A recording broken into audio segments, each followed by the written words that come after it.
जो आहे अतिशय महत्त्वाचा आहे आणि कांदा शेतकऱ्यांच्या दृष्टीने जिव्हाळ्याचाही आहे। आपण त्याचा अनुभव मध्ये मध्ये घेत असतो। जेव्हा अगदीच भाव खाली येतात आणि तेव्हाही परिस्थिती आपल्याला शेतकऱ्यांची असते आणि जेव्हा भाव वर येतात त्यावेळेस ते एक्सपोर्ट ड्युटीचा जो विषय असतो तो यामध्ये खरं म्हणजे आपला एकूण भारताची कांदा पिकवण्याची क्षमता 60% आहे पूर्ण आणि त्याच्यामध्ये 40% महाराष्ट्राचा वाटा आहे। त्यामुळे मोठा वाटा आपला 40% महाराष्ट्राचा आहे।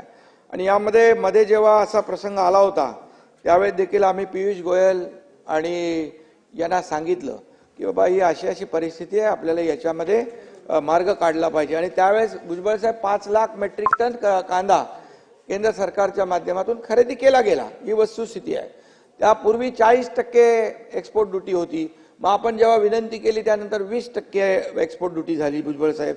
आणि मला आठवतंय की मुख्यमंत्री असताना 31 डिसेंबर 2023 या रोजी आम्ही ही बंदी उठवण्याबाबत लेखी पत्र दिलं होतं पियुष गोयल यांना। आणि त्याचबरोबर मी, अजितदादा आणि देवेंद्रजी आम्ही तिघांनी मिळून अमित शाह साहेबांना देखील या बाबतीमध्ये सांगितलं की परिस्थिती अशी आमच्या राज्यातली आहे आणि कांदा पिकवणारे शेतकरी अडचणीत आहेत।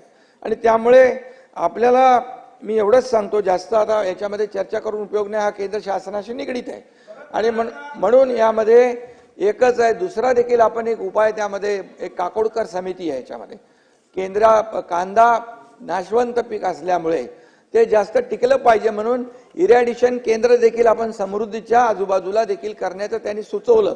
त्याच्यावर देखील भुजबळ साहेब आम्ही काम करतोय जेणेकरून जेव्हा भाव कमी असतील तेव्हा त्याला आपण स्टोअर करून ठेवायचं आणि जेव्हा भाव आले की आपण ते बाजारात, हा एक आपण पर्याय आपण करतोय। परंतु मी मुख्यमंत्री महोदय आणि मी आणि अजितदादा आम्ही स्वतः या बाबतीमध्ये केंद्र सरकारची पाठपुरावा करू, त्यांच्याकडे जाऊ, त्यांना भेटू, तुम्हाला सोबत आम्ही अमित शाह साहेबांकडे जाऊ आपण। आणि हा गंभीर जो विषय आहे हा कायमस्वरूपी निकालात निघाला पाहिजे। या बाबतीत तुमचं मत जे आहे ते सरकारचंही मत आहे, कारण हा शेतकऱ्याच्या पाठीशी उभं राहणार सरकार आहे। त्यामुळे हा विषय कायमचा निकाली लावण्यासाठी आपण त्यांना विनंती करू आणि याच्यातून मार्ग काढू। रोहित पवार बोला।